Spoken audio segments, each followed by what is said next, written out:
Steve, this is, can you hear me? Yes. Thanks. Yes, sir. Thanks.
Mr. Chairman, I think we're still missing Leonard.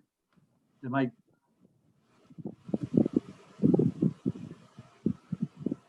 Yes, that's correct. I'm sending him the link right now. He is looking, trying to get on. So give me a second and. Okay.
Hey, Leonard, Yeah. you can rename yourself. Do you know how to do that? I just texted you. I didn't want people to think John was this handsome. So how do I do that?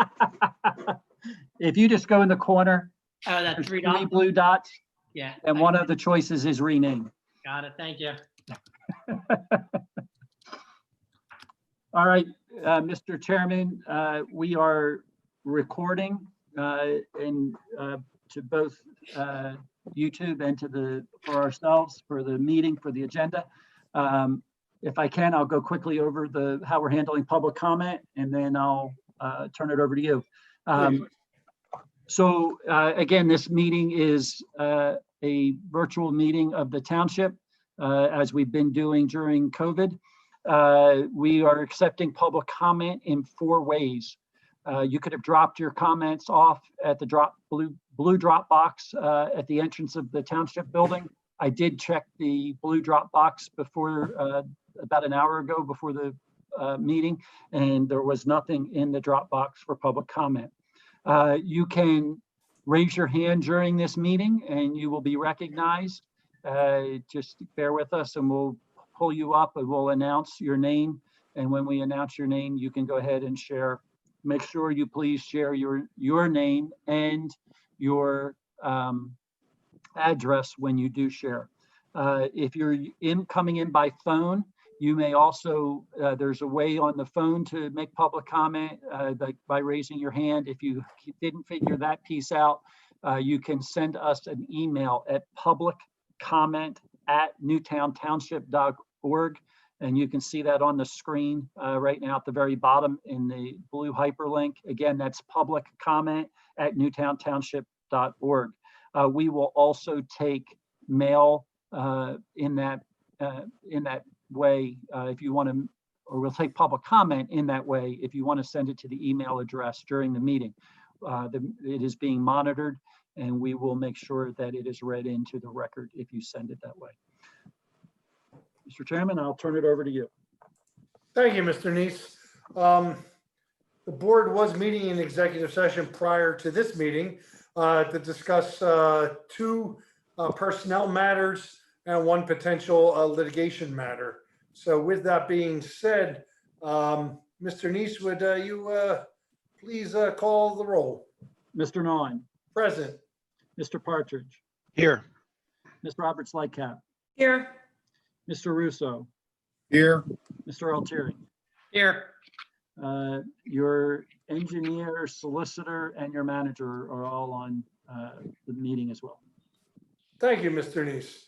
For this evening's moment of silence, please keep in mind all the members of the Catania family and your thoughts and prayers as they deal with their most recent loss.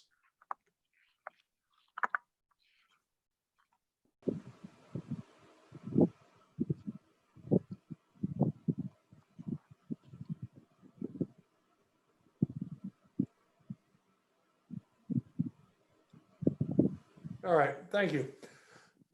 We have before us this evening's agenda. I'll entertain a motion for approval or consideration of any changes, additions, deletions. I'll make a motion to approve the agenda as presented. Is there a second? Second. Motion is made by Supervisor Altieri, seconded by Supervisor Roberts Lightcap to approve this evening's agenda as written. Any further comments or questions from the board on the agenda? Seeing none, all those in favor, please signify by saying aye. Aye. Any opposed? Motion carries unanimously. At this time, we generally entertain comments for any items that are not presently, or I'm sorry, comments on the agenda items, my mistake. As of a few minutes ago, we received comments on the one comment on our proposed ordinance this evening, 2020-03. And one comment regarding the appointment of somebody for the property condemnation further down on the agenda. At this point, there were no other further comments received. I don't know if anybody online has any comments regarding anything on the agenda this evening. If so, please, I guess, raise your hand and we'll see if we can get you a chance to speak. I got one hand raised. Mr. Chairman, what were the, will those other public comments be read into the record? I've not seen them. They will need to be read into the record since were not attached to the agenda or sent out prior to the meeting. Well, the one comment is a 9-page letter. Would you like me to read the entire letter? Well, I don't know how we're expected, it's got to be read into the record. Since none of us saw it, we can't attest that we actually read it. Can't we just summarize it, Joe? Well, hang on for a second. I think I have a solution. The second comment dealing with ordinance 2020-03 was from Reggie Siberski. Our home address is 410 Timber Lane. And it says, I read the proposed ordinance 2020-03, will either be unenforceable or extremely difficult to do so. I ask that each one of you consider the need for such a pointless piece of legislation. Please vote no for this unnecessary ordinance. And that is signed by Reggie. So that is the one public comment. The second one, I believe I see the hand up of the person who offered the letter. So perhaps Mr. Neese can allow Mr. Custer to speak and he can state what he has in his letter. Okay.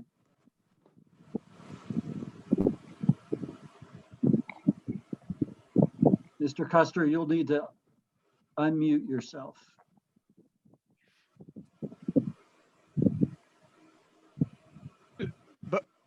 The bottom left, John, all the way to the bottom left.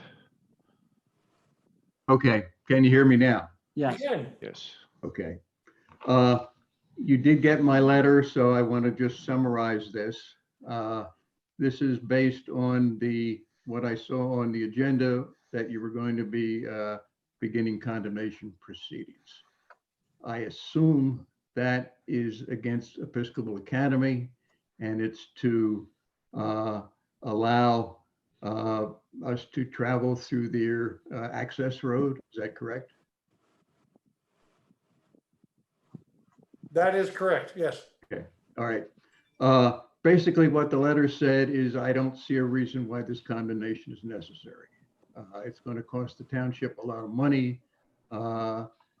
And it could have been done a lot differently. And as you know, I was the supervisor in 2006, negotiated the preserve. And what I negotiated was a 50-acre parcel with a land bridge from the preserve to 252. And that land bridge would have been owned by Newtown Township. So I left office in 2007. I came back on the EAC and found out that the township had accepted title to a landlocked parcel without the land bridge. And the land bridge was handed over to Toll Brothers. And I've asked around, I don't know how that happened. I wish somebody tonight could explain that to me. And John Nawn, I understand you were supervisor at the time. What happened? John, my understanding of the situation was not as you describe it. Nonetheless, I was not a supervisor when the toll approval, I was on the planning commission at the time. Nonetheless, what we are faced with right now is the 55 acres. We believe that we have access along the right of way or along the road that exists currently along Episcopal Academy. That has always been our intention and our belief that we have that. Episcopal has said, no, you don't. So we feel it's the important thing to do is to provide access to that property, regardless of what may or may not have happened in the past. There needs to be access to that property. I think we can all agree. The condemnation proceedings tonight are to exercise our rights to Okay. make sure we have the access to that property, the rights that we believe we have. Okay, we have no other choice right. than to do this. Let me go back. In 2011, when we took dedication, were you a supervisor? I was, yes. Okay. How were we able to take dedication of a landlocked parcel? Mr. Chairman, with all due respect, this is public comment, not public question and answer. So just in the interest of time, I mean, it's up to you if you want to answer it, but to stay consistent with what the actual agenda item is, I think that there's other avenues where these discussions can take place and not hold up the rest of the business that is before the board tonight. Oh, I agree with you, Mr. Altieri. Just one more statement. John, what exists now is what exists. We're not going to go back and see what happened or how it happened. Okay, what we have now is a piece of property that we feel we own the access to. Episcopal Academy thinks otherwise. This action is to exercise our option to. The problem is access that that. if we John, had that's all. access, we should have gotten it back from Toll Brothers. And I would think that possibility still exists. Thank you for your comments, That's why I John. bring that up to speed. Thank you for your comments, John. Okay. Again, I went out and I researched myself. I did find that easement. I have a lot of experience with easements from being on the municipal authority as solicitor, I don't see any doubt why Episcopal would go against that. Thank you for your comments, John. So I'm not quite done yet. So are we going to be just pursuing the condemnation? Why aren't we going ahead and getting a declaratory judgment for the easement that we do have? Thank you for your comments, John. Okay. Since I'm not getting much of a response, I just have one more thing to say. And that is, when we get done this and when we've gotten to the bottom of the condemnation and we own the access, we're going to need public parking. And this is a 50-acre parcel, and it is a parcel that cries out for a lot of people being there, and we don't have any way of supporting that. So what I've done on my own dime is that I have gone out, I've got a sketch plan. This sketch plan is for 20 parking spots on the preserve itself, adjacent to the access road. And I think it's exactly what we need. I'd like to find out who I can hand this off to. Thank you for your comments, John. Your letter was addressed to me and was forwarded to me. I will make sure that all the supervisors, including your sketch of the parking lot, gets a copy of the letter. Thank you. All right, I see no further hands up, so we will move on the agenda. First off, we have prior, hopefully everyone's had a chance to review the minutes from our September 14th, 2020 meeting. I would entertain a motion to approve the minutes or consideration of any changes or corrections or anything of that nature. I'll make a motion to approve the minutes from the September 14th, 2020 meeting, Mr. Chairman. Is there a second? Second. Which was made by Supervisor Altieri, seconded by Supervisor Roberts Lightcap, that we approve the minutes from the September 14th, 2020 meeting as written. Any further questions or discussions from members of the board on this item? Seeing none, all those in favor, please signify by saying aye. Aye. Aye. Any opposed? Motion carries unanimously. Next on the agenda, we have a budget presentation. I guess before we get into the budget presentation, I just want to acknowledge the outstanding work of our finance manager, Mr. Rich Lafayette, and Steve, and the rest of the township. Newtown Township is the recipient of the Distinguished Budget Award presentation from the Government Finance Officers Association. Now, just to put this in perspective, this organization is comprised of government finance officers, not just from municipalities, but also from authorities and retirement systems and counties and special districts and things like that, all over the United States and Canada. Okay. They gave out 1,623 budget awards, but only 1,123 were to municipalities, again, in the United States and Canada. There are 5,207 municipalities alone in Pennsylvania, just to put it in perspective. Okay, of those 5,207 municipalities in Pennsylvania, only 14 received an award, and only 9 of those were for townships or boroughs. So there's 9 municipalities in Pennsylvania that received this award. None of them were in Delaware County. So this is an outstanding achievement, and you know, just recognizing the work that we do and how lucky we are to have the budget and finance people that we have, because you know, we have one of the best budget processes in Pennsylvania, if not the entire country. So I just wanted to point that out before we rolled into the budget presentation. So with that, I will turn it over to Mr. Neese. Mr. Neese. Thank you, Mr. Chairman, and I do appreciate those comments. I know that Rich and his team worked very hard to get us where we are with that, and we look forward to continuing through this process. I would mention that we've had 2 public meetings, budget workshops already this year, and allowing the public to come in and give some input. And they were minorly attended. We had, when I say minor, we had 3 at one and I think 5 at the other. So we were a little disappointed in the number of the people that showed up, but at the same time, we had great conversations and good questions. And so we're thankful for that.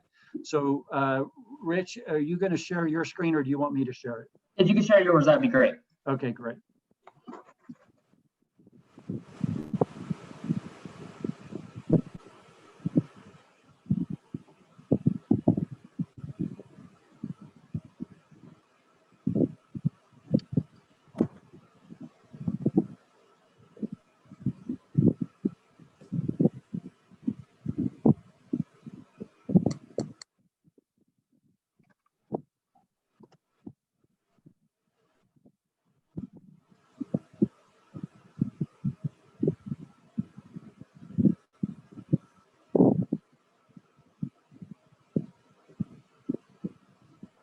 think someone needs to mute their phone. It sounds like it's windy. I don't know if anyone else is picking up on that, or is it just me? No, people are, yeah, it does, I agree with you, Len, but I will lead. So tonight, we're going to do our budget presentation. Rich is going to do quite a bit of it, but I want to just get us started this evening. So in the process, we said we wanted to look at the budget a little differently this year because of the strategic plan. You know, we went through the process of going through the strategic plan, and it's important that it kind of drive where we are with our budget, making sure that what we're spending is within that. And so tonight, we are going to talk about the first 3 directives of the strategic plan and how the pieces of our budget fit in those. And I'll be honest with you, not everything is an easy fit because not everything that came out of the strategic plan covers everything we do in the township. And some of the things we do in the township, we're still required to do whether or not it says so in the strategic plan. And so, but we've tried to make sure it fits where we think it fits. And if we get through and you have a question, we're more than happy to move them around. But it's for the purposes, we're putting it together that way. So tonight we're going to look at, like I said, the directives 1, 2, and 3, and of the plan. If you recall last week, or not last week, last meeting, which was 2 weeks ago, we looked at fixed cost. We looked at things that we probably could make a little bit of adjustment to, but they were pretty well set, things that we had to have. Some of these are the same way. We still need these things, but they fit more under the directive and are more of what we would look at. So we're going to go ahead, hopefully, and get started. So if you'll recall, when we were meeting and talking about the strategic plan, we talked about Directive 1 and being the fact that the township, one of the main things that came out is people said we needed to ease traffic congestion. And right along with traffic congestion, there was a big desire to make sure that our roads were in good repair. And so you'll see that all of our expenses that we'll look at tonight will have that as, or some of our expenses will have that as what we're looking at. And our desired outcomes we've talked about as reducing speeding, traffic congestion improvement, and like I said, the road repair. It was the most important or the one that people gave the most importance to of agreeing or strongly agreeing related to the directives. The second directive was supporting environmental initiatives. Again, this was another one that had a very strong strongly agree.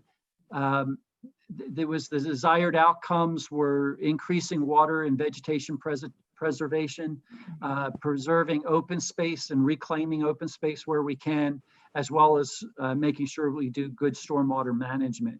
And so we'll be looking at expenses related to that. And then for tonight, our final area was the encouraging smart growth and redevelopment. And again, 90% of our community felt like this was important. And so we're looking again here to make sure our ordinances meet the goals and are enforced equally. And so we've been working on the zoning rewrite, which hopefully will get done towards the end of this year. But right behind that, we need to work on redoing our land development process, our SALDO. And so we'll be looking at that. Then also we've talked about developing a town center and then preserving historic sites and making sure that the downtown in particular, but buildings throughout the township are inviting in that way. So all of those are the things that we're looking at as we look at these expenses and how do they relate to those directives. The 2 directives that we'll cover next time is making Newtown Township government more accessible and strengthening community culture. So Rich, I'm going to turn it over to you. Sure. So in Directive 1, some of the things that we looked at that we considered to ease traffic congestions would be the public works vehicles expenses, snow removal, traffic signals, and obviously roads.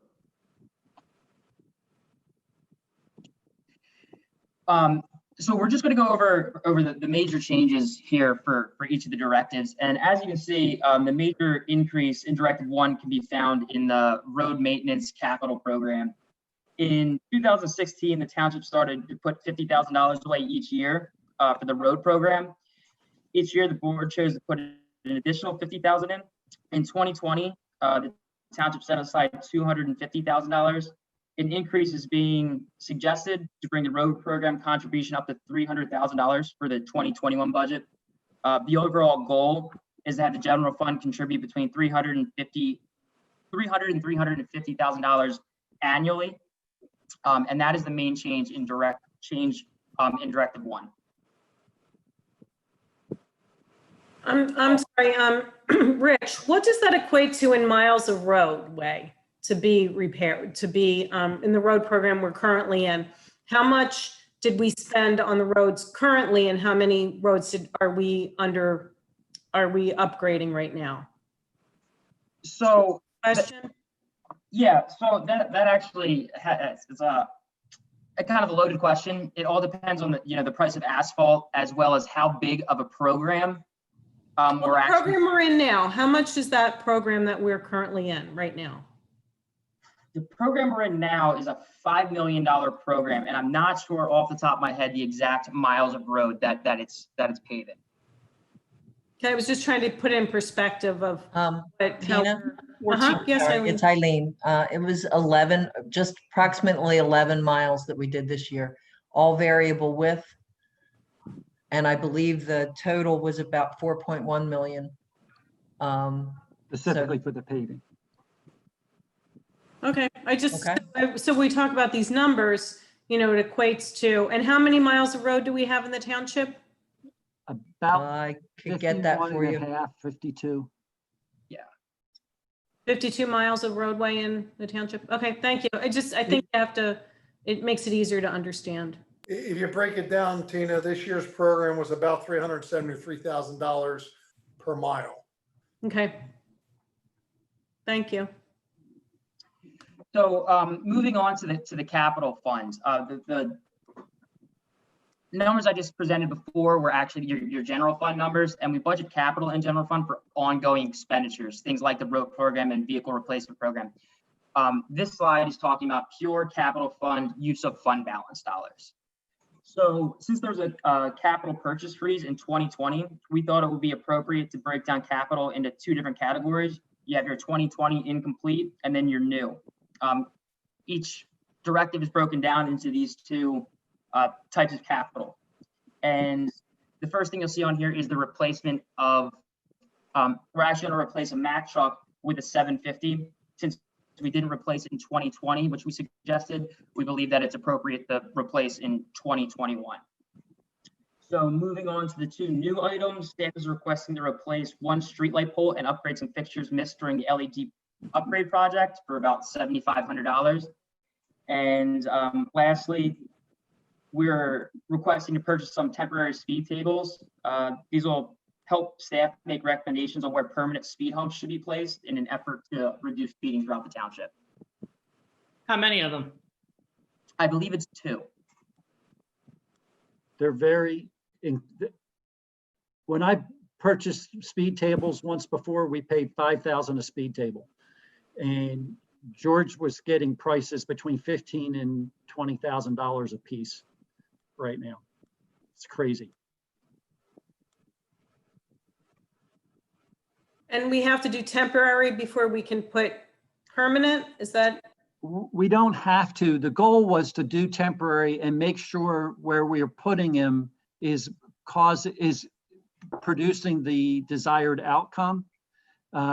Because once you put one in, it's in. It's not as easy to go just mill it out and take it away. It's a fair amount to put one in. To be honest with you, a single asphalt speed table would be cheaper. But the idea was to do this and get some real data to make sure it's producing what we want it to do and make sure they're put in the right spot. If we need to move it 100 feet this way, it's not easy to do that if we do it as asphalt right from the start.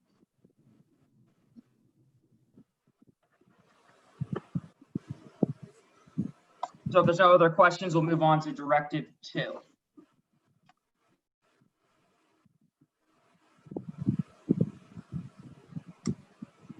So Directive 2, support environmental initiatives. These are things such as recycling, leaf disposal costs, the rain gardens, and costs associated with the EAC.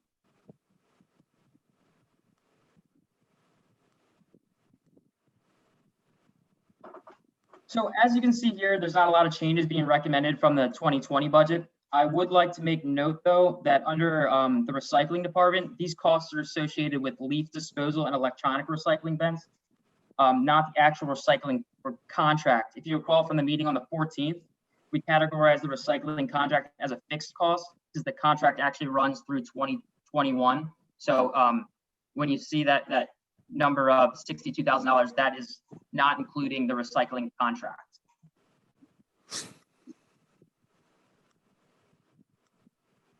So moving on to the capital use of fund balance, the UTV, utility terrain vehicle, the property survey, and the leaf trailer are all being recommended in the year 2021.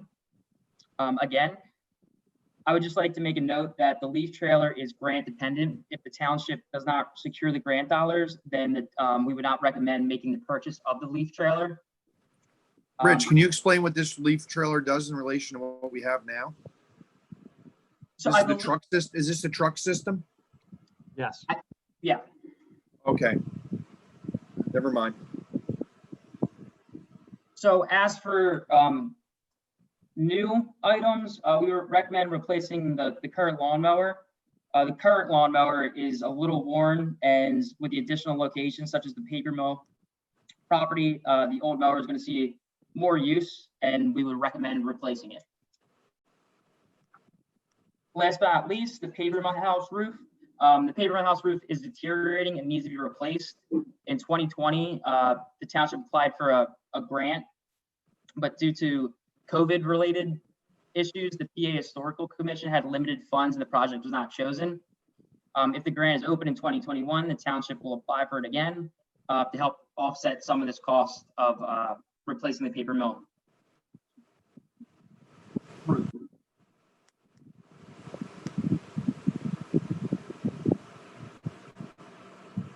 So Directive 3, encourage smart growth and redevelopment. These are your codes vehicles, your code supplies, the third party building and electrical inspectors, zoning, and historical society. The major reduction that you're going to see here is in the operating expense. This is just looking back at historical data. It's advertising and 537 planning. Using historical data, we would recommend reduce those two line items by $3,000 combined. So there's not a lot of changes in Directive 3. Rich or Steve, in terms of the third-party contractors, I know that there was discussion last year about putting out RFPs for some of them. And I think that we kind of got into it a little bit late in the game, or, when we did put it out there, we didn't get many responses. So I guess I have two questions. The first one is, when is that recommended to start so that we can have it for the January reorg? And the second one is, when will we decide as a board which ones that we want to put out the RFP? Like, are we going to be deciding to put all of them out? Obviously, this is a discussion for us to have. So just in terms of process, this is an education moment for me as well, being a new board member and sitting through my first budget. So if that's a redundant question, I apologize, but I'm just curious so that we can make sure that when we reorganize in January, we're comfortable with what we have. Yeah, so one, I think if you're wanting to put it out, now would be a good time to do so, to start that process for next year, because it'll take us a little bit of time to build the RFP again and get it out. The good news is we did go through part of it last year, so we could probably get that done pretty quickly. But I would suggest that if the board gives us direction, we would get it out middle of October, and that would give everybody about a month to respond. We would get some numbers back, and even though you wouldn't do your appointing until probably January, we could solidify the numbers potentially before the end of the year for next year. So we would know if we need to make any adjustment to the budget. Thank you.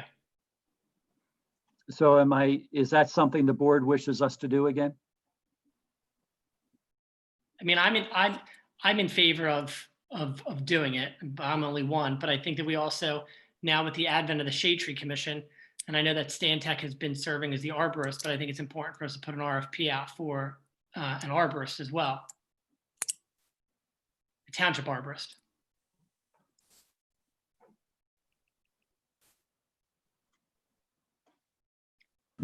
We have a list of the contracts that would be coming due, What we'll do, what would be available for an RFP. yeah, so what we'll do is we'll bring that list to you at the next meeting. Okay, And then you can make a decision how we want to do that. I think some of them are year to year anyhow, and Mhm. particularly what we're talking about, we have it set up as a year to year. You can make a decision as you want. great, thank you. Thank you. So just continuing on Directive 1, things that we felt that fit in Directive 1 and 2 were mostly street cleaning.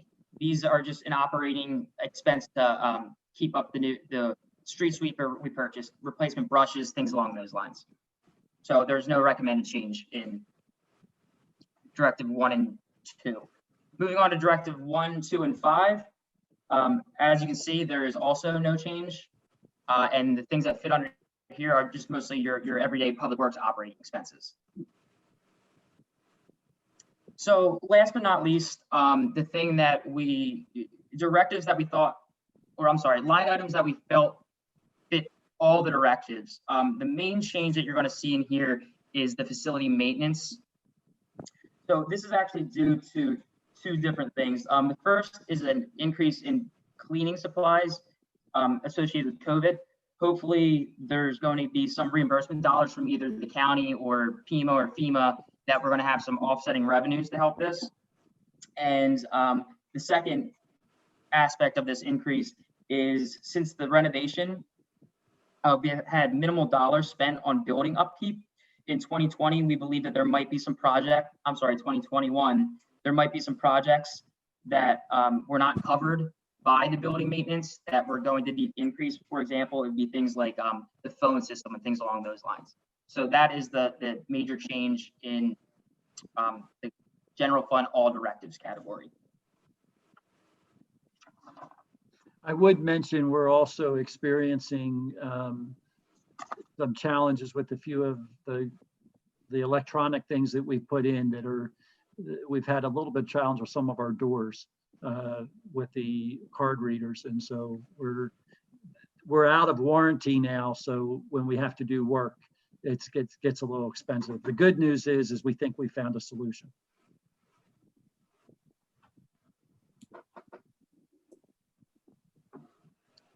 So as a whole, from the 20 to 21 budget, we're recommending a $74,400 increase. Obviously, with the two big expenses being the $50,000 for the road program, and then the building COVID and building maintenance issues that we just spoke about. And a reminder, when we talk about capital, where we've looked at those numbers, that'll come straight out of the capital fund. And we'll give you, when we get all of this done, we'll give you an overview of where we are with the capital funds and if we did those capital projects, what it would look like.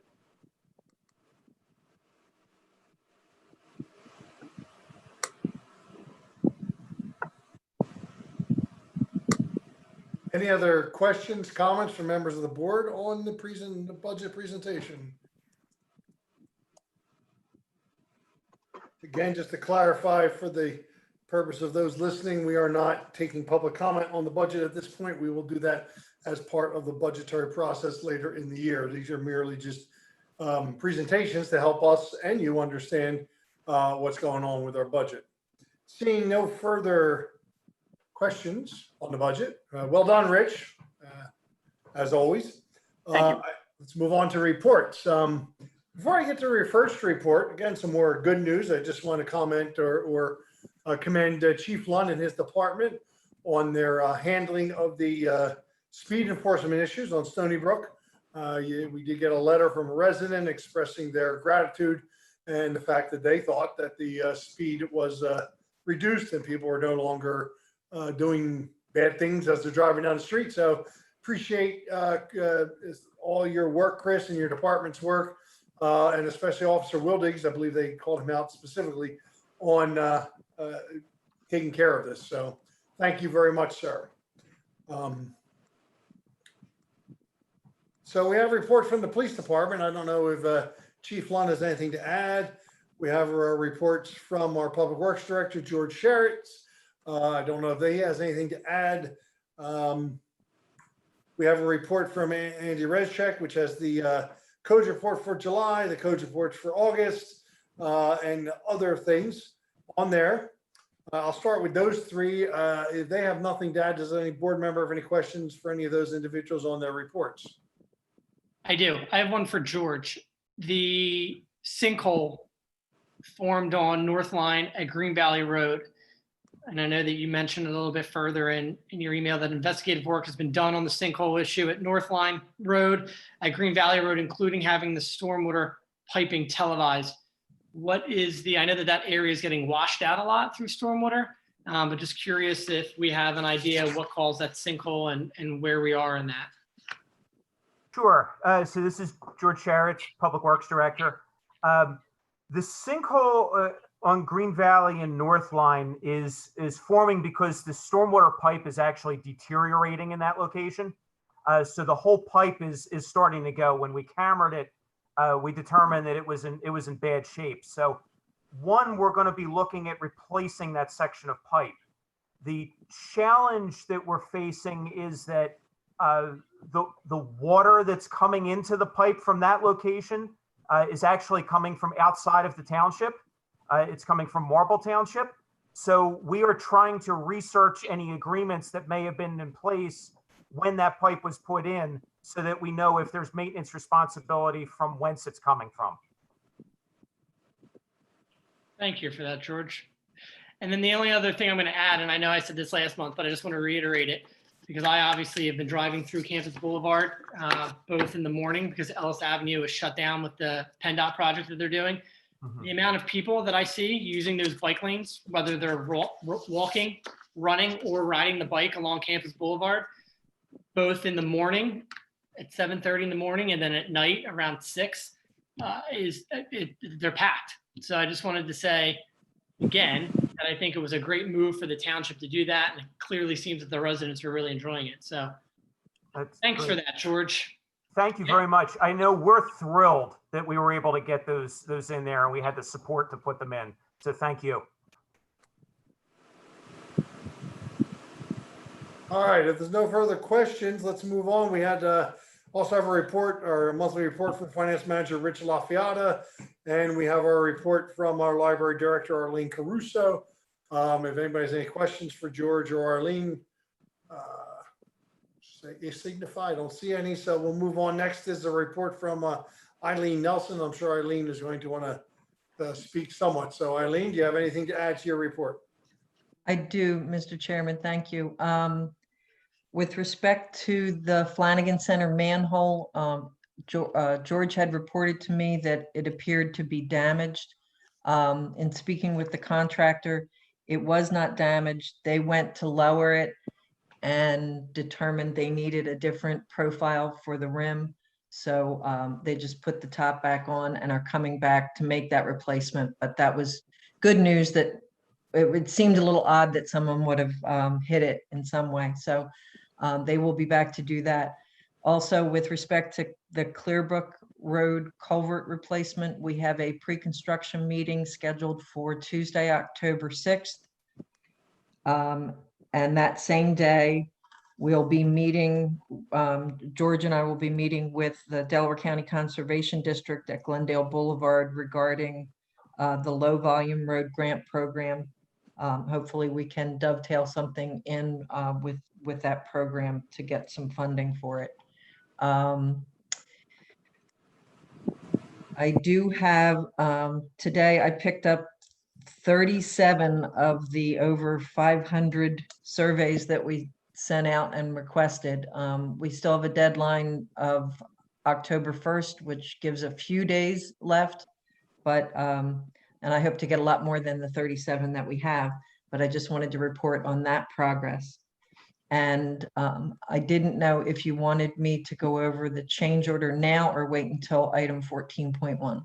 Let's wait till item 14.1. Okay. Does anybody have any questions for Eileen?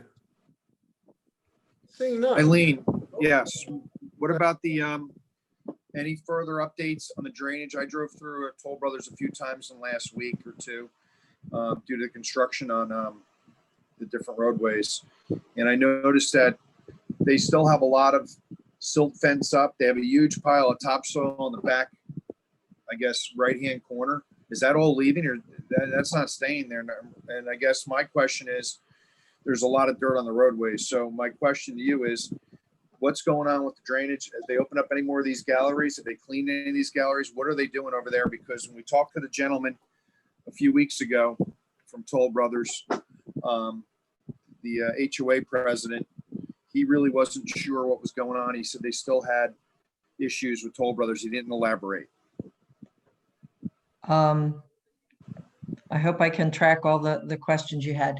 With respect to the opening of the galleries, Toll Brothers has their consultant AGS looking into those matters. They have not provided us that report as of yet. And I can tell you that every week we generate new items for erosion and sediment control that need to be addressed. Some come off the list, others get added on, but it is a weekly exercise for us.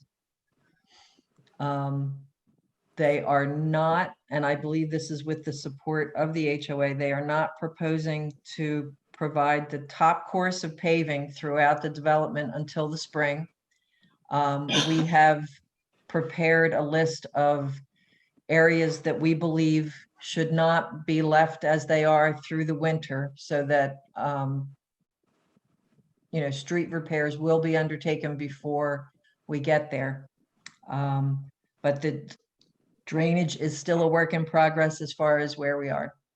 Yeah, well, I guess my question is it seems to me like certain areas are done with the homes are going to be building in these areas, and yet they don't have it topped. They don't have the temporary, I don't know what you want to call them, where they have that chain link fence that holds up the, sedimentation stuff you would use typically The super for, silt fence?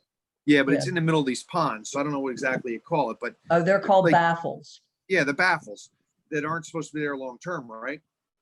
No, they are only for while it serves as an erosion and sedimentation control facility. As soon as that gets converted, Right. those things get removed. Well, isn't most of the, if you broke up the development, isn't most of the construction on the south side of the development complete? I mean, they're still constructing on the north side, but why can't they start finalizing these roads? They have a lot of ground wherever they don't have curb. They're going to have tons and tons and tons of landscape work. I mean, they got people driving all over that place because they don't have curbing. I mean, they're never going to close this out. They're never going to get a bond release. I mean, this is ridiculous that you're driving in there 6-7 years after they've been started there and they still don't have any of the roads finalized. I mean, they should control their construction traffic to stay to the north. I mean, they have 2 entrances over there. This is crazy. I mean, at what point do we put our foot down and tell them no more? I'm really. Well, they did to the point- submit requests for release. I Yeah. forwarded them to everyone so that they Yeah. knew that they were coming, and we're in the process of reviewing those. Yeah, but at the end of the day is they're not doing anything. They're not moving forward. Everybody's still getting flooded downstream. I don't want to hear anymore. We've been hearing lip service for the last 2.5, 3 years about this.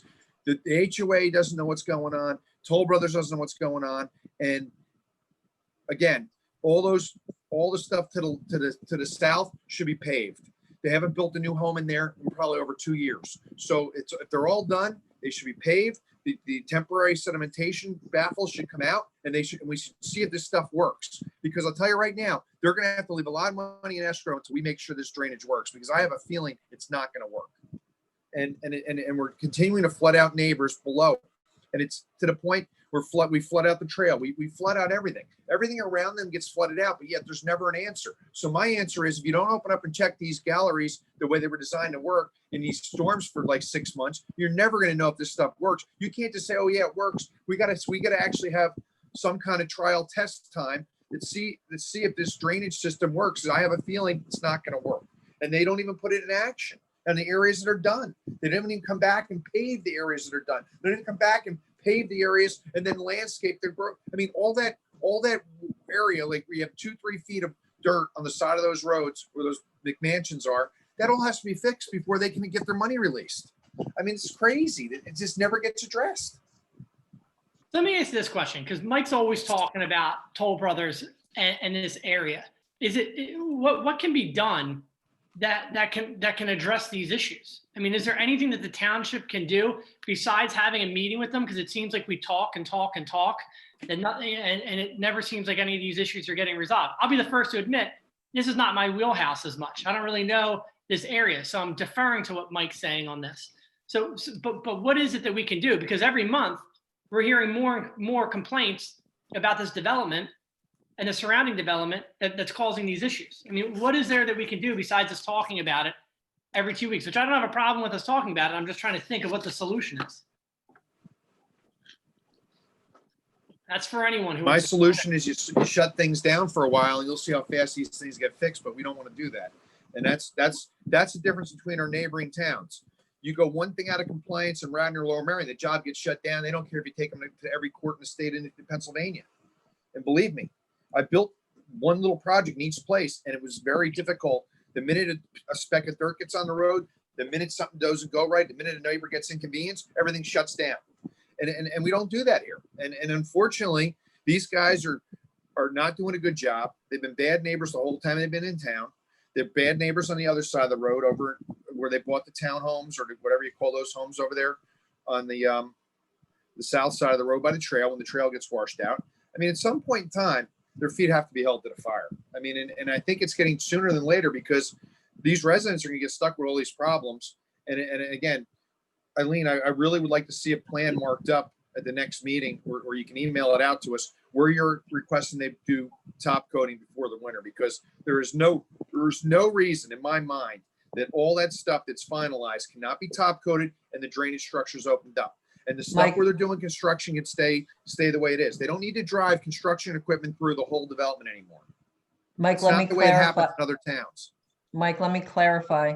They did not say that they were going to top coat. We said that they would have to repair, do base repair for areas that we saw as deficient and not able to make it through the winter. Well, I mean, that's another problem. Like, at what point are they going to do it? I mean, I think we need to have a come to Jesus meeting with them and explain to them and their attorney that they're not going to have any money released at a certain point in time, because this drainage has to be checked. And it can't be checked if you don't have the top course on the roads, because then that affects the way the roads drain. It doesn't get to the catch basins. They have fabric in the catch basins. I mean, this is to the point now where they're done with a good half of that site and none of it's topped out. That's ridiculous. Every other developer I've ever seen build, when he finishes a section of development, as long as it's not the only entrance in and out of that development, they top coat it. And here they don't. And at some point in time, they got to start finishing this project, and we got to test this water system and this drainage storm system and make sure it's not affecting, because everybody around the property is getting inconvenienced and getting a ton more water than they ever got before. The whole idea is, well, the system's not finalized, it's not open, everything's temporary, you know. Once it's fully operational, it'll be a different story. Well, how long are we? It's not, this different story is not going to be they finish it today and then next week they're in for their release of their money. It can't be, because this problem is not going away. I think to Mike's point, I think we need a game plan now, because we've been on calls with Toll and the HOA, and we have meetings all the time. So I think Eileen, we need a game plan. We need a list of everything that's outstanding.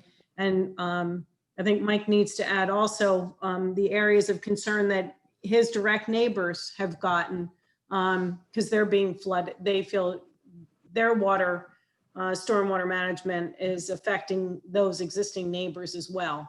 So if you can put together a plan or a list or something, I think now we need deadlines now. I think they've got Yeah, to be. we need to hold them accountable. We need to give them a plan. Listen, you've been done with construction on this side for 2 years. It will be paved. You'll fix all the binder, replace it all, and then you will top this thing. And you can put top down until the beginning of November. And here it is. It's the beginning of October here in 2 days. So there's no reason this can't be done. I mean, their PennDOT's paving the highway in front of their place. We just did a major pavement program. I mean, this is to the point now, like there's just, you know, it's not waiting for them to decide how they do it at their time frame. This has got to get settled because this drainage issue has to be looked at and addressed, and we have to test it with the way things are when they're all open. And there's no reason we can't start on half the system now, in my opinion. And again, I'm just telling you from when I drive through and I look at things. Eileen, I mean, why don't you get a plan together of what you think they can do before winter sets in on the areas that have been finished for a significant period of time, and then we can approach them with it by the next meeting. You have your inspectors out there every week, Eileen. They know the site a lot better than I know. I mean, they could, I'm sure, suggest areas that they can move forward with completion. Eileen, how much money are we holding on till presently? I'd have to look all that up, John. I don't have it off the top of my head. I know Ballpark, phase, I'm sorry, what? ballpark. Ballpark in all 4 phases, probably about 4 million in all 4 phases, I think. Because the first phase was 10 million. And I Right. know we didn't release anywhere near all of it, but I know- can look that up. We did that exercise about a year and a half ago. Right. And I know we don't really have the ordinance or the authority under the municipality's planning code to direct their schedule and when they ask for repaving and or when they decide to repave their projects and things like that. And I know we've been advised in the past by our council that we just can't shut them down because we don't like the way the progress of. Well, I know, John, but this here's a little bit of a unique situation. This is not normal storm drainage. This is some unique system that somebody dreamed up in a bubble, and we're having significant problems, everybody. So maybe it's time to sit down with Greg Adams, if he's still their attorney, and have a come to Jesus meeting and say, listen, here's our concerns, and until this is tested for a good 6 months through a major rain area, and if it's not a major rain area, it's going to go another 6 months. This is going to be done, and the money's not going to be released, because I don't even want to submit in these things, because it's an insult to your intelligence that we all can see it.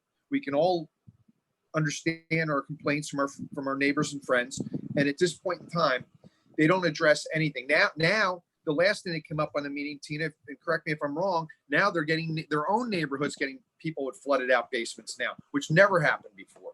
So You're right, Mike. that was just brought up by the HOA president. Yeah, some of the new homes are being flooded as Yeah. well.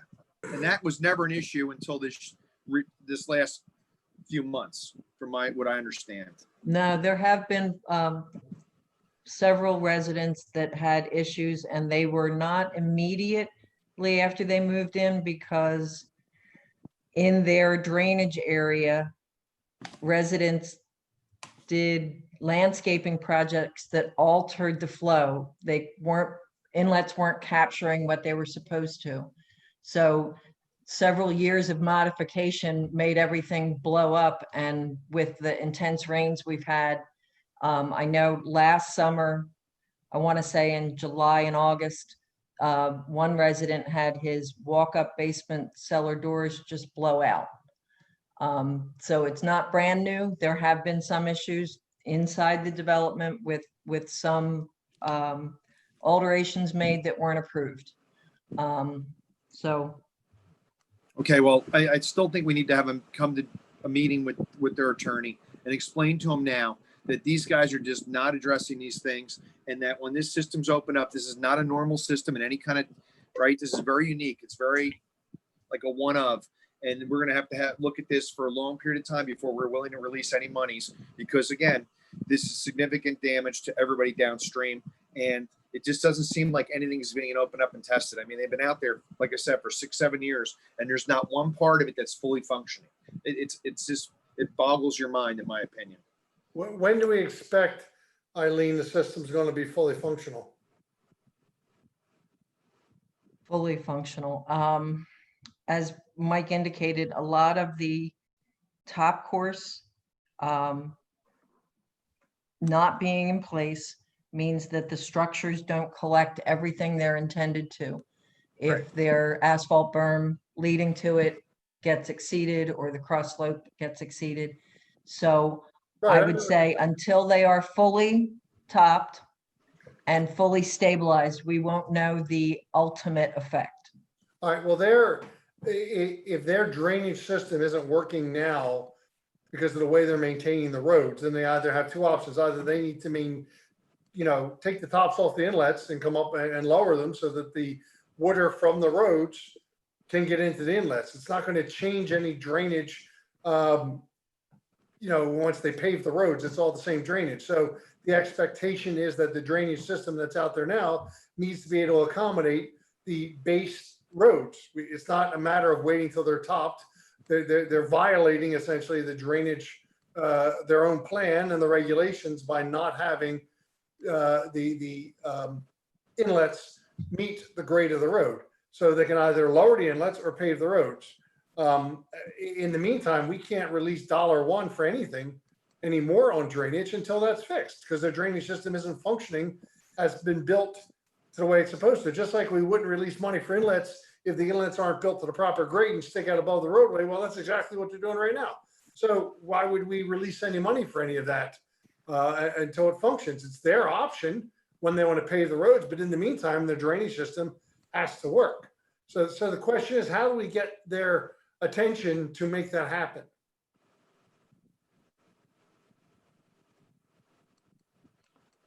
I can look at what they've requested and explain to them what can't physically be released. I can explain this conversation tonight and see if it changes any of their stances. I think, I think John, that's you a good mentioned, start, Eileen. I think that's a good start, and then you report back. And in the meantime, maybe we can sit down with their attorney, with our attorney, Mr. Secor, and we sit down and explain to him this. And I mean, and he seems to be able to get them to move a little bit better than we can. And maybe they care, maybe they don't care. But I mean, it's at some point they're going to want to leave and get all their money back. And Yeah, it just seems to me there's no movement towards any finalization of anything in that neighborhood. What if there's a letter, from the board that we expect to have this drainage tested, as opposed to, I mean, I know Eileen speaks for us, but I mean, maybe it's got to be kicked up a little bit and it comes from us.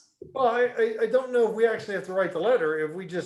If Eileen doesn't include the release of any drainage items in her future request for release, that perhaps will get their attention. That, the drainage system is supposed to work throughout the entire phase of the construction. They don't get a buy to say, well, it's just going to keep getting worse until they finish it. It has to work through every. So they're in violation then, right? Right. well, they're For every- meeting their MPDES requirements. They've got the erosion control measures in place that are required for during construction. To Mike's point, he was mentioning the baffle in the above ground basin. Those controls are still all in place, which means that they are in compliance. Conservation District comes out and tells them when they can take one of those basins that's serving as a sediment facility and convert it either to a underground bed or some other form of stormwater management once they've stabilized a certain drainage area. Well, yeah, again, though, we approved a plan and with the understanding that the drainage system would function throughout the construction. It's unacceptable to leave inlets above the height of the roadway, if you will, if that's what's happening, so that they don't function, and have them say, well, it'll be working when we're done. If they're paving the roads, then the inlets have to meet the height of the road, whatever state it's in right now. They don't want to pave all the roads final, and I understand that. You don't want to pave all the roads final, and if they don't have a good control over their contractors and what roads to use or not, well, that's just their poor management. Then you need to lower the inlets. I mean, it's common to put a 2-inch riser in the inlet if they need be and rise it up. So why did they build them to the final grade when the road's not to the final grade? So their drainage system isn't working. As simple as that. And we shouldn't be releasing any more funds for a non-functional drainage system if they're unwilling to do anything. Now, you know, I'm hesitant to say that we should just simply shut them down. I know Mike would like to see that. I don't know that we have the legal standing to do that. And I think if they, you know, take that and go to a judge, you know, we could lose on that. Now we're spending dollars that we don't need to spend. But at the same time, we do need to do something to get their attention. And I guess if you don't release their escrow, that certainly gets their attention. So I would rather handle it that way, that, you know, we're not releasing any more drainage escrow, period. If they want to come before the board and argue that, they can. If they want to file legal motions, then we'll just then at that point, we will shut the entire job down. If we're going to go to court, we might as well go to court for the whole 9 yards. And, you know, we can have this hammered out in court. But, you know, we can't keep sitting here listening to their excuses for their poor management. And I know we can't direct the proper management of this, the proper construction of it. It just happens to be a reflection on how poor of a contractor or a construction agency they are. But nonetheless, you know, and again, it's not your job to direct them and tell them how to build the job properly. But at the same time, we just can't sit around and continue to take, oh, it'll be fixed, it'll be fixed, it'll be fixed. It's gotta end. So they don't want to pave the roads, go tell them to lower the inlets. If they don't want to do either of that, then maybe you do shut them down and we can all resolve this in court if need be.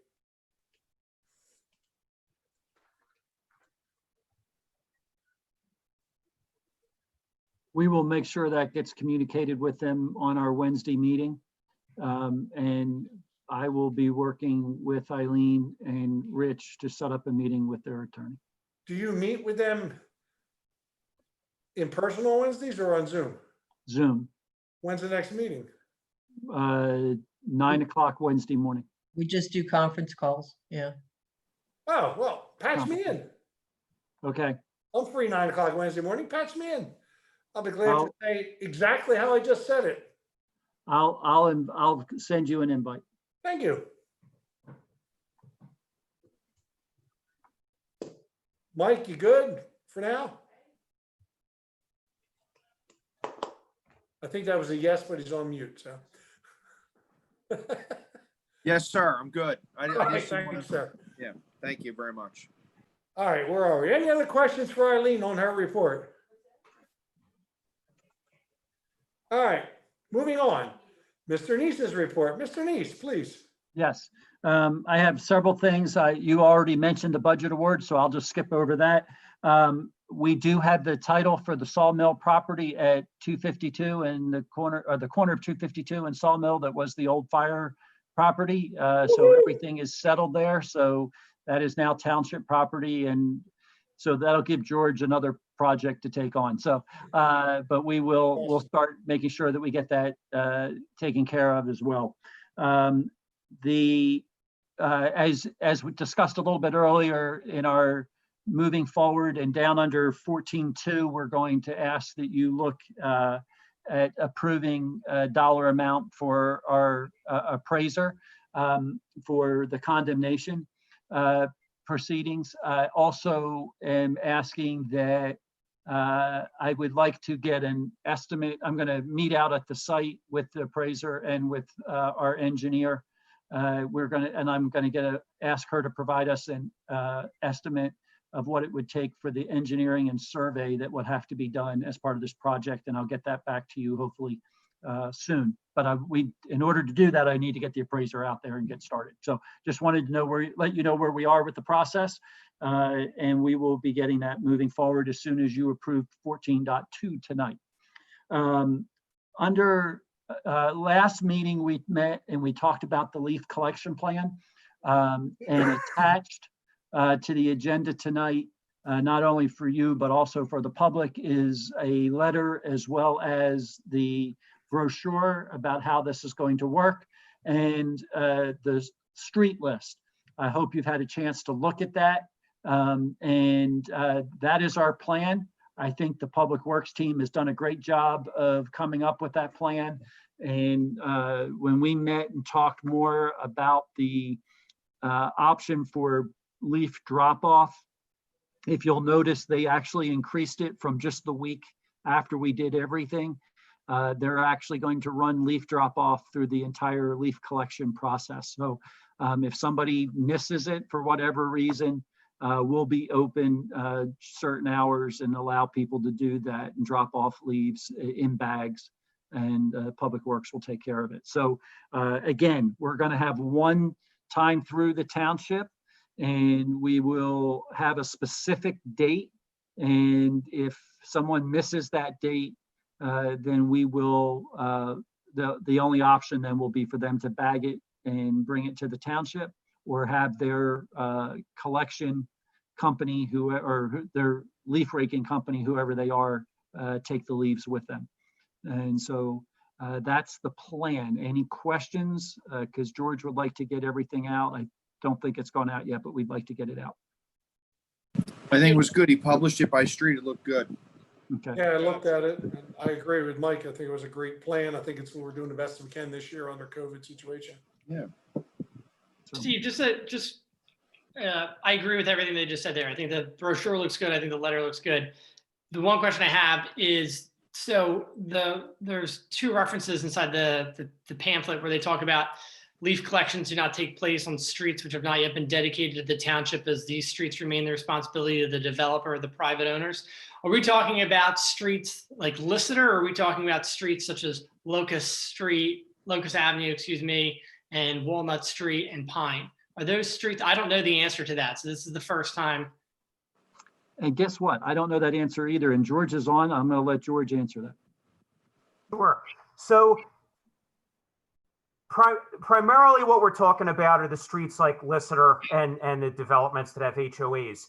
Although technically you could make an argument we shouldn't collect on the little private stubs like like Locust, et cetera. But the amount of leaves that come from that area are really negligible in the grand scheme. So it does not take us very long to grab them as we go along there. We look at leaf collection not as much as a street maintenance item as a recycling item. And so we do handle recycling on those little areas. So that's why we pick up leaves in those areas. Got it. I don't know if I misunderstood you. If you said that there's an argument that one could make to not do it, but if I misunderstood you, I think that the proper phrase would be that there is no argument that we could make that individuals who are paying taxes just because they're living off of a dedicated road shouldn't mean that they get their streets to have their leaves picked up. Now that's a discussion, that's part of a bigger discussion. I know that there are some one-way or there are some different situations, but if again, individuals living on Locust, Pine, Walnut, Maine, I think that that's a boat too far there, but I'll save that argument for another day because I'm sure it'll come up. Steve, the one thing this is not related to the leaf collection plan, but I do just want to bring up to the rest of the board and to the residents who are watching this is 2 weeks ago, I sat here and I complained about the county's, what I would phrase, mismanagement or inability to communicate with PEMA. And I asked this board to write a letter to our federal legislators, our state legislators, as well as the county. And this, Steve, I think, sent the email to all of us, but I want to make sure that people know that the county, and I will say because of Newtown Township's letter, has scheduled a meeting on the CARES Act funding. It is taking place at the most inconvenient time, which I'm sure is not strategically placed by them, at 11 o'clock in the morning, for municipalities and residents to participate in making sure that their tax dollars are being spent to the best ability that they can be. So I just wanted to thank my colleagues for pushing this with us, and I wanted to give an update to the residents to let them know that at least the county is going to hold a meeting on it. Whether something comes out of that is going to be the second question.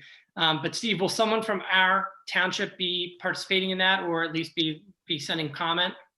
Yeah, so I've asked Rich to attend that meeting tomorrow. I have two meetings at the same time. I can't, and we just so you know, we got that notice on Sunday, I believe it was, or Saturday.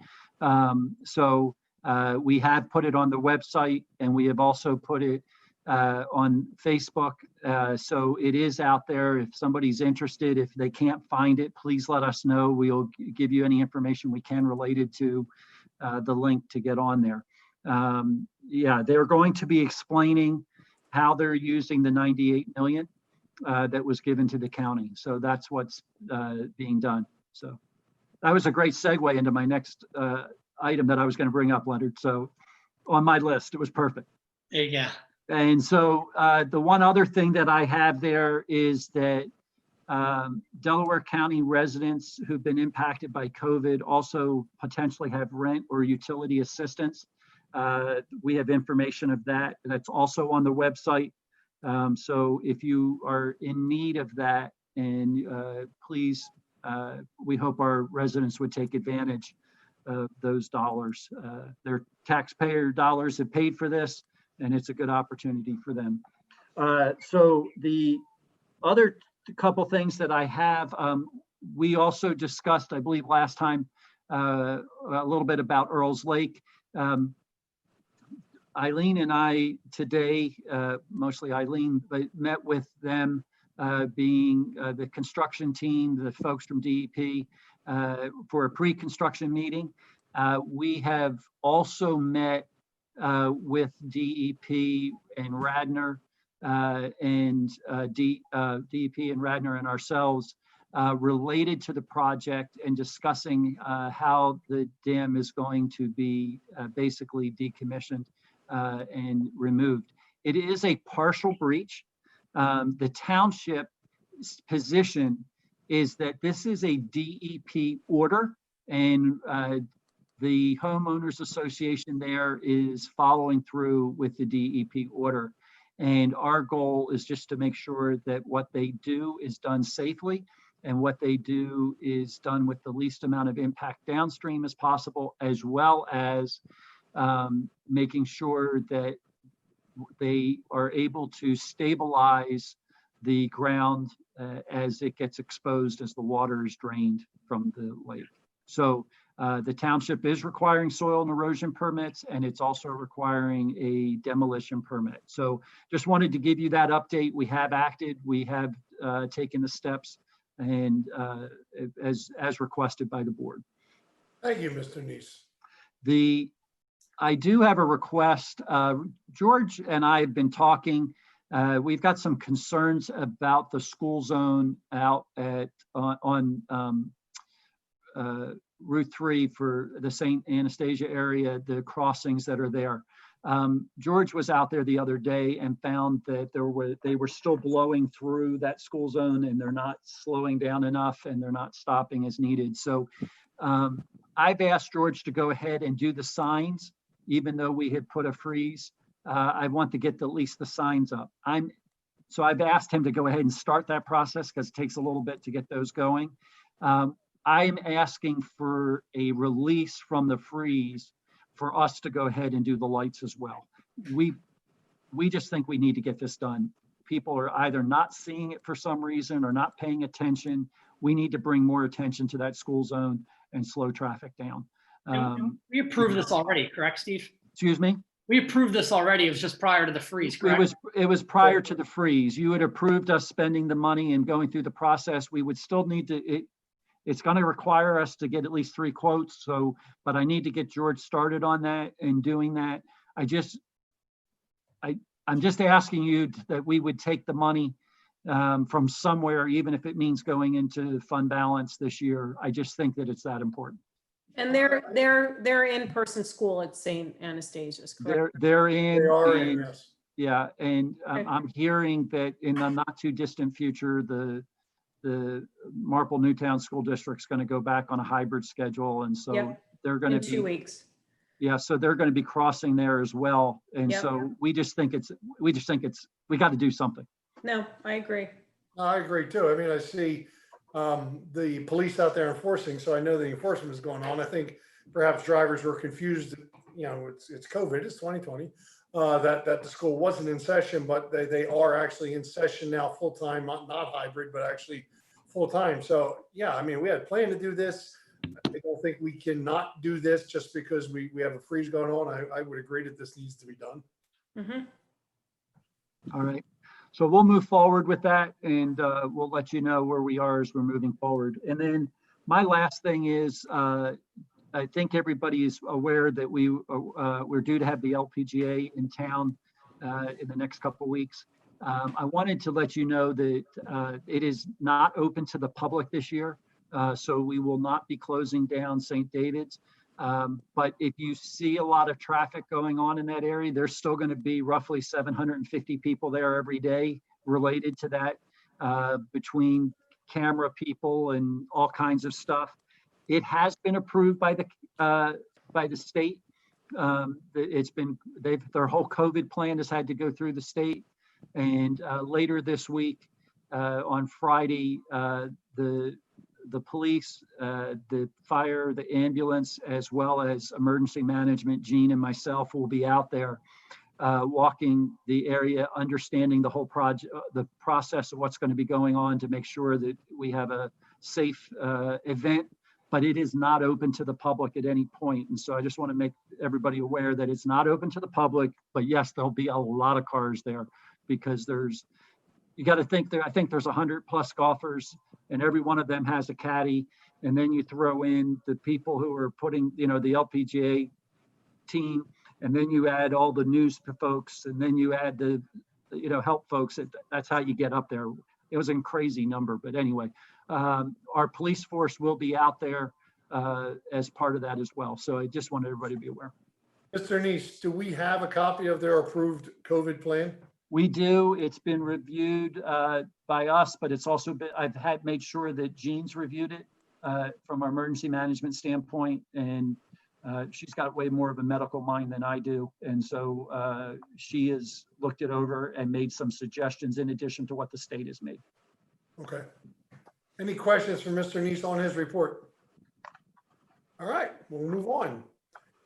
Item 11, payments. The first two items, 11.1 and 11.2, have to do with escrow release payments. I'll read them. Maybe we'll take them together as one motion. Consider approving the $1,159 escrow release payment to Michael Abatiello at 3800 Biddle Lane for a completed grading project, and approving the $1,254 escrow release payment to Thomas Lee at 3207 Sawmill Road for a completed grading project. I'll entertain a motion to approve both these items. So moved. Is there a second? Second. Motion is made by Supervisor Partridge, seconded by Supervisor Russo to approve items 11.1 and 11.2 as read. Any further questions or discussions on the motion? Seeing none, all those in favor, please signify by saying aye. Aye. Aye. Any opposed? Motion carries unanimously.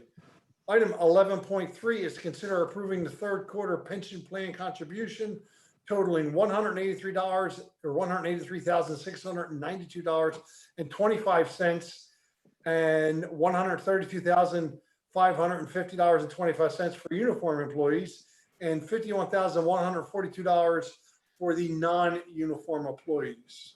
So move for approval. Is there a second? Second. Motion is made by Supervisor Partridge, seconded by Supervisor Russo to approve item 11.3.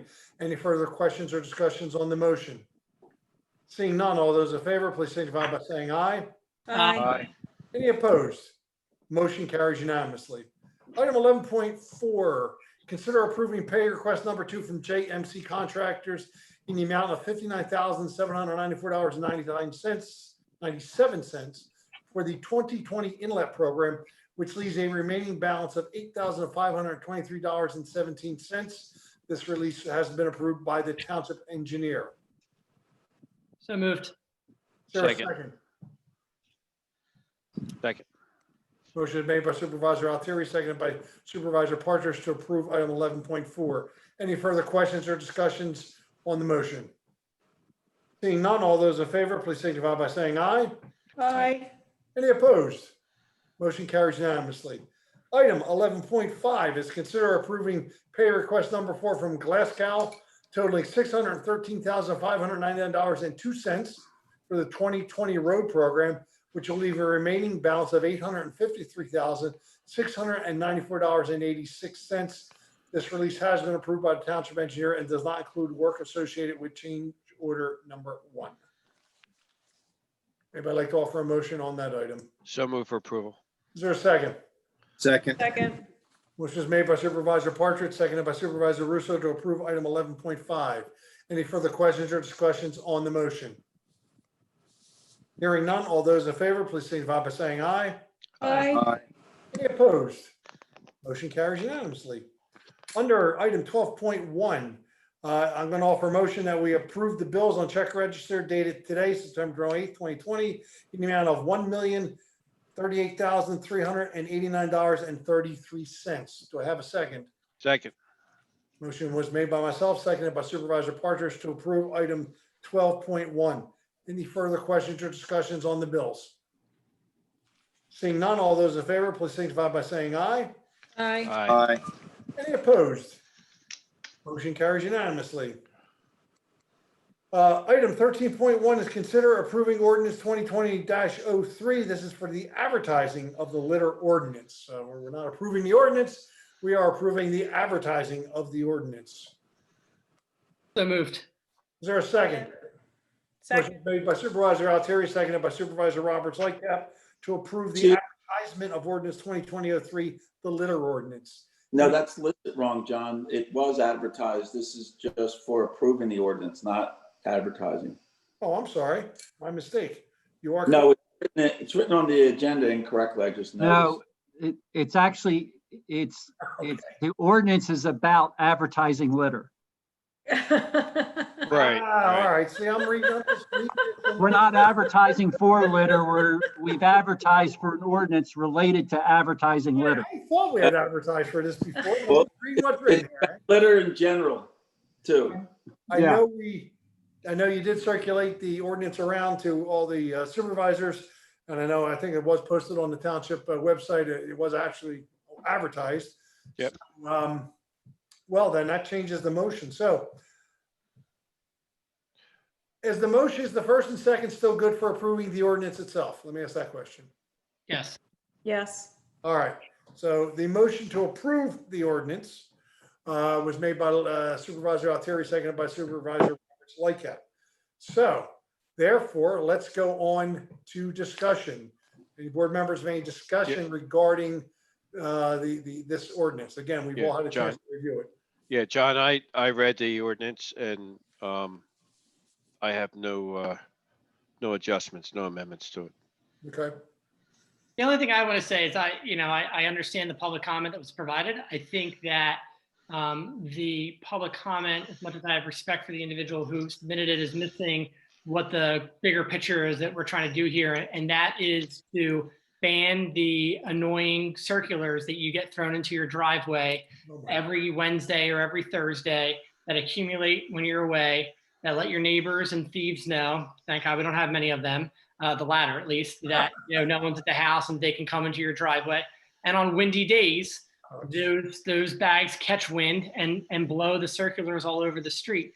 From an environmental standpoint, we're cutting back on the amount of plastic and paper that's in the township. Theoretically, we're also cutting back on the greenhouse gases that are emitted from the individual who has to drive around and throw them onto our driveway. So that's the real crux of this ordinance, among others, is to prevent that nuisance of being sprayed around that, and I would be hard pressed if you could find me 5 people that actually take that and do anything other than taking it right to their trash can. And to that point, Supervisor Altieri, we were asked by members of the public to do something about this. So this was not something that we came up on our own. I think there was about 3 or 5 people who had requested we do something about this, separate individuals. Over the years, we've been asked about this every year. It's an ongoing thing. I wholeheartedly agree with Mr. Altieri. I certainly recognize that there might be challenges with enforcement, but I think we need to first get the law on the books and then we can address the enforcement issues. Yep. But I think this is long overdue. And there's really no point to delaying the vote or continuing discussions unless anybody else has anything to add. Yeah, just one quick one, John. If you have a circular driveway with 2 drives, 2 entrances, these guys are paid by how many they shoot out there. So you actually get 2 of them, 1 on each entrance. So, Unbelievable. interesting. Unbelievable. That was a good thing, isn't it? I know our solicitor spent a lot of time writing this, and I will say that it is based on ordinances that are effective in other communities. So we didn't just create this from scratch ourselves. So. Okay. Yep. All right, motion was made and seconded. If there's no further discussion, all those in favor of the motion to approve the ordinance, please signify by saying aye. Aye. Aye. Any opposed? Motion carries unanimously. Fantastic. All right, moving on. Under new business, item 14.1 is consider approving change order number 1 from Glasgow in the amount of $228,116.26 associated with the 2020 road program. Does somebody want to put this on the table first and then we can discuss? So moved for For approval. a second. Second. Which was made by Supervisor Partridge, seconded by Supervisor Altieri. As we know, this was for unforeseen conditions as part of the road program. I believe we had talked about estimates in the neighborhood of $300,000 or more as we thought it would be. It looks like it's a heck of a lot less than that. Does anybody have any questions for our engineer on this particular change order? Seeing none, all those in favor of approving item 14.1, please signify by saying aye. Aye. Any opposed? Motion carries unanimously. Item 14.2 is consider appointing Jack Coyle from Coyle Lynch and Company. They're a law firm to move forward with the condemnation proceedings at a cost of $3,500. This, as we all know, is for access to the Meadow Preserve along the road that we believe that we own, that perhaps Episcopal has a different opinion of. And this, again, is on the advice of our legal team that has said this is the proper way to ensure our access to the 55 acres. So moved. Is there a second? Second. Motion is made by Supervisor Altieri, seconded by Supervisor Roberts Lightcap. I don't know if Mr. Catania or Mr. Neese want to jump in to make sure I didn't missay anything, but I don't know if you guys have anything to add on this. I believe Mr. Coyle will be doing the appraisal. And I think that that's where his expertise lies. Yes, that's what I believe he's doing, yes. Our legal team is still handling the actual condemnation. And Yeah, I just wanted to clarify that. I think the way it was said was, or the way it's written is. Yeah, this is long overdue. We have been wrestling with this with Episcopal for quite a long time. And I think we need to move on this and ensure that we have our access. So I think that's it right there. I mean, Right. that's the exact issue, is that this has been something that's been unfortunately beaten to a pulp. They, are, in my opinion, wrong on the law. I agree with the position of the township.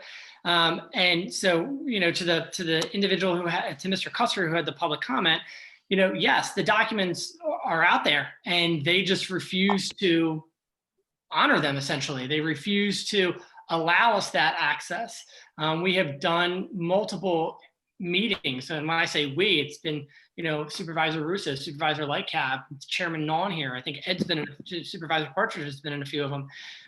This is going to be a public good for this community, and I think that we need to stop dragging our feet on this and get it done. And I'm happy that we've come up with this. I don't think that it's going to be appropriate for us to discuss what our legal position is going to be in public. I don't think that we need to get into those details tonight, nor would I ever advise that. But I think that this is best interest. It might be a little expensive, but at the end of the day, the benefit's going to be tenfold for the community. well But said. then it Mr. also, I'm sorry, John, it also goes into 14.4, the Bingo. greenways, trails, and Right. also what, and our strategic plan, the plan for the township as part of the trail and the accessibility to our open space. Well said and agreed. All right, motion was made and seconded. All those in favor of approving item 14.2, please signify by saying aye. Aye. Aye. Any opposed? Motion carries unanimously. Item 14.3, consider accepting the bid proposal from McMahon Associates to facilitate traffic signal maintenance bid at a cost of $2,900. I know Mr. Neese has discussed this a little bit. I'll let him fill us in and summarize it for us.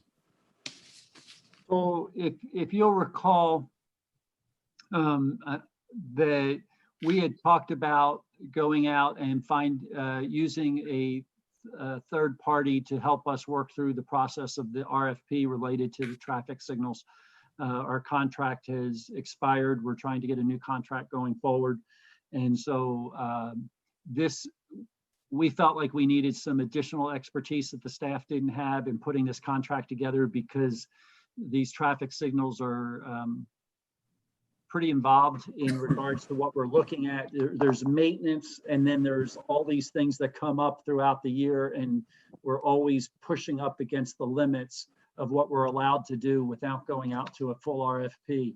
So we're going to do this RFP, and hopefully that it gives us the limits that we can function in the year, and we're not having to go out every time for every time we have a traffic repair on one of our traffic light repair, traffic signal repair every time. So that's the purpose of this.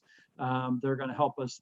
They've got a lot of expertise in writing this. They've already done it quite a few times, and we thought that was a reasonable bid. Well, I agree. And certainly they provided services for us before, and I know we've been very happy with them. So I have no, if there's no questions for Mr. Neese, I'll entertain a motion to approve item 14.3. So move. Is there a second? Second. Motion is made by Supervisor Roberts Lightcap, seconded by Supervisor Russo to approve item 14.3. If there's no further discussion, all those in favor of approving, please signify by saying aye. Aye. Aye. Any opposed? Motion carries unanimously. Last item under new business, consider approving Newtown Township Greenways and Open Space Network Plan. I trust everyone's had a chance to review this. I know I read it, very impressed with how it was presented. Still trying to figure out how we're going to pay for it all, but I guess we'll have to do that later. Where do we want to start the discussion on this, folks? We get a motion out there, John? We could do that. Are you offering a motion, Mr. Partridge? Yes, so move for approval. Is there a second? Second. Motion is made by Supervisor Partridge, seconded by Supervisor Altieri to approve the Newtown Township Greenways and Open Space Network Plan. Mr. Neese, what exactly are we approving? Is it that entire document that we are approving? Yeah, that's basically adopting that as our master plan, just like we've adopted the master plan for the Meadow Preserve. Again, I chose not to have the consultant come and give you another presentation tonight. The consultant did that presentation for you. I believe it was 2 meetings ago, maybe 3. And I didn't feel like you needed to hear it all over again. But basically, again, this was a public process. It was a public committee that served on this and brought us to this point. And so I think they did a great job of getting us here along with the consultant. I think we have a lot of road trails in this plan and connections and open space pieces to use as our basis going forward. I will say that we are, if you remember, within the last 2 meetings, we've talked about writing grants related to this, and you approved a resolution related to a grant just last meeting related to part of this project. And so again, we're continuing to move forward. We're getting an opportunity through that grant. We put in for a $3 million grant, a multimodal grant, to help us move forward with that. And we're working on a second grant through PennDOT to pick up some of the pieces on 3 as well as on Bishop Hollow Road. So I just want you to know that this is a plan that we're already trying to implement. It's not just a master plan that's going to sit on the shelf. It's one that we want to implement. We're starting, and we believe that there's some other grant dollars that will be there, but there's a lot of dollars that are going to make this whole plan work. It's a big plan. I want to say great work of the committee that worked with a consultant to put this together. I mean, this is a long time coming for the township. Certainly one of the top items, if not the top item on our strategic plan and our surveys and things like that. So having this, I think, is an excellent thing for the township. And, I'm glad to hear that we're going out and looking for the money, because I would love to see some of this implemented as quickly as we can. So. Any other comments, concerns, questions on the plan or the motion? All right.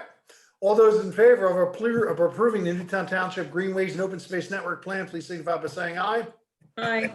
Aye. Aye. Any opposed? Motion carries unanimously. We have nothing listed under old business. Under item 16.1, This is the resolution for adoption of the Act 537 plan for Delcora. We had sent questions out to the water company. They did not get us answers back at the before last meeting. They have not gotten us answers back before this meeting. I've had a conversation with the water company between each meeting, advising them that we were not going to approve this until they answer our questions. They say they're working on it, whatever. Okay, so I'm going to say that we table this for this meeting yet again until they get us answers to our questions, unless somebody disagrees.